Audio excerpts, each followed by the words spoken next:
I need to tell you about the time I almost joined a cult. Hold up a second, that is not what this video was going to be about. But let me show you how I came to telling you about this particular story. I'm not an early bird. It's 8:30 and I'm awake. That's too early for me. I'm about to get on a plane to go somewhere exciting, and I don't even know if I can tell you about it on these videos, so I'll have to check with my client a little bit later. Just waiting for my taxi to take me to the airport. Should be here in 850 feet. Look how cute my little rectangle's looking. Hello! I don't know about you, but I feel like there's nothing worse than getting enticed by all of the super expensive food at the airport. I made these cakes this week. They're like a brownie muffin or something. And I brought it with me, as well as some crisps and some nuts and some other delicious bits so that I could save some money at the airport. Something happened. When I was on the plane, the guy sat in the middle seat kept on looking out the window, which he's totally allowed to do, but there's something that feels so creepy about it. I feel like I'm being watched. You just turn to your left and there's someone looking you right in the eyeballs. You're like, hold up, are we gonna kiss? Are we gonna kiss right now? I obviously wouldn't deny you the beautiful view from the plane window. So the clouds denied you your beautiful view from the window instead. I got in a taxi directly from the airport, which made me feel like royalty. I'd usually just jump on the public transport, but this was a much better option, or a much faster option, to get to the hotel where I was staying, which was a little bit outside of Amsterdam. So a great decision to make sure that I get to my hotel in good time, and I'm not waiting around. Well, that was supposed to be a 15-minute journey from the airport that ended up taking 45 minutes. So now here, I'm going to go and drink a glass of water because I'm absolutely gasping and enjoy settling into the hotel.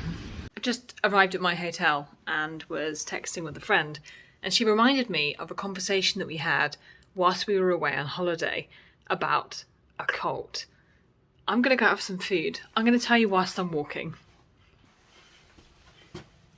By the way, if you've never visited outside of the main central part of Amsterdam, you're missing out.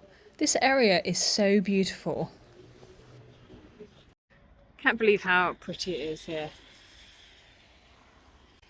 Just headed to get myself some delicious dinner. There's a bunch of restaurants back that way. And I was like, you know when you're like, you can just tell that it's not going to be your vibe. Burgers and chips. I'm thinking more like curry.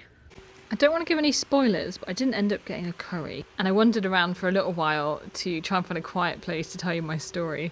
Meanwhile, being totally impressed by the people that can cycle with brollies. And I also spent a really long time admiring the engineering of these steps that are exactly at the right height to not let your feet get wet. It's like you're walking on water. I couldn't find a quiet spot, so I just embraced the embarrassment of public influencing. I need to tell you about the time I almost joined a cult. Now, I only realised this really recently, which is why I'm telling you about it now. I was on holiday with a friend of mine and she said, have you seen that new series that has come out? I think it's called Lighthouse or something. I can't remember what she said. I'll have to look it up. It's actually called A Very British Cult. It's about a company called Lighthouse. She was saying it's all about this cult set around personal development. And she went on to explain, like, they got people to join and hand over money with the promise of self-developing, doing some self-development, following the principles of the 7 habits of highly effective people. And as my friend is talking about this, I'm like, this rings a bell. I talked to a guy 3 years ago about this book, and it was somebody who I connected with on Bumble for Business, and I was really intrigued by it because there was 2 separate people that both described the same kind of business model. They were like looking to help people get into doing self-development. They were people that were offering kind of like their mentorship. They didn't mention anything about money, anything about joining any sort of program. But I was like, this looks just like an MLM. This is giving pyramid scheme vibes. So I met with this guy on Zoom This is just at the start of the pandemic, so we just started to get into the habit of being on Zoom. I had a 3-hour chat with this man about self-development and about just everything, leadership and everything under the sun like that. And I think it might have been the guy who's on the Netflix documentary. I looked this up when I got back to the hotel. It's not Netflix, it's on BBC iPlayer. Because I said, well, show me the person who is because he's basically the whistleblower, the person who the series is focused on, who unfortunately ended up giving away quite a lot of his money from his house to this cult.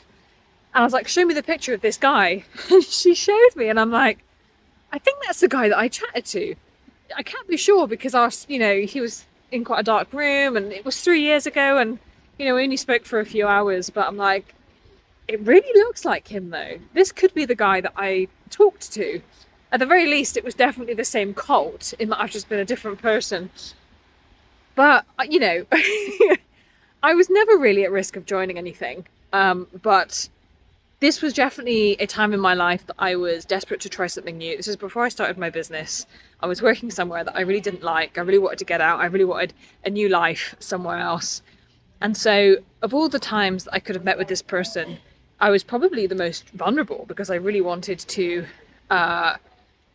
make a change, any change. And I was willing to try new things that otherwise I wouldn't have been because, sometimes you're more open to that in your life, aren't you? So I really feel for this guy, especially if it was the guy that I actually spoke to, because I remember chatting to this person and just feeling really sorry for them. Because I was like, just like me, they really wanted to make loads of big changes in their life. They were willing to do whatever it took.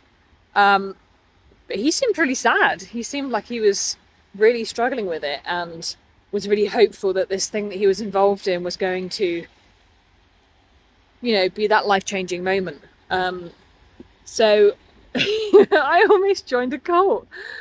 So you're probably wondering, if I suspected that this was a pyramid scheme or an MLM, why did I meet up with him? Morbid curiosity. I was just so interested into finding out what it was about.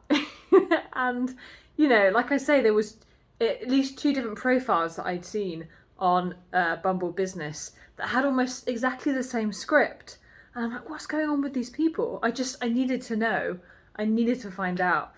And the conversation that we had over this 3 hours was just super, super strange, because I could really sense that he was wanting to improve his life, and he would talk in great detail, in great depths about his personal life. I haven't actually watched the series, but my friend told me that that's common when they're talking to potential prospects. They try and get you to give lots of information about your life so that they can find ways to entice you in. And he would sort of stop talking about his life very briefly to do a little bit of a sales pitch about what he was doing, but he never explicitly asked me to join anything. He would just be talking about how great it was, and he would just switch like that. It was so weird, and for the longest time I was like, what was that all about? I never heard from him again.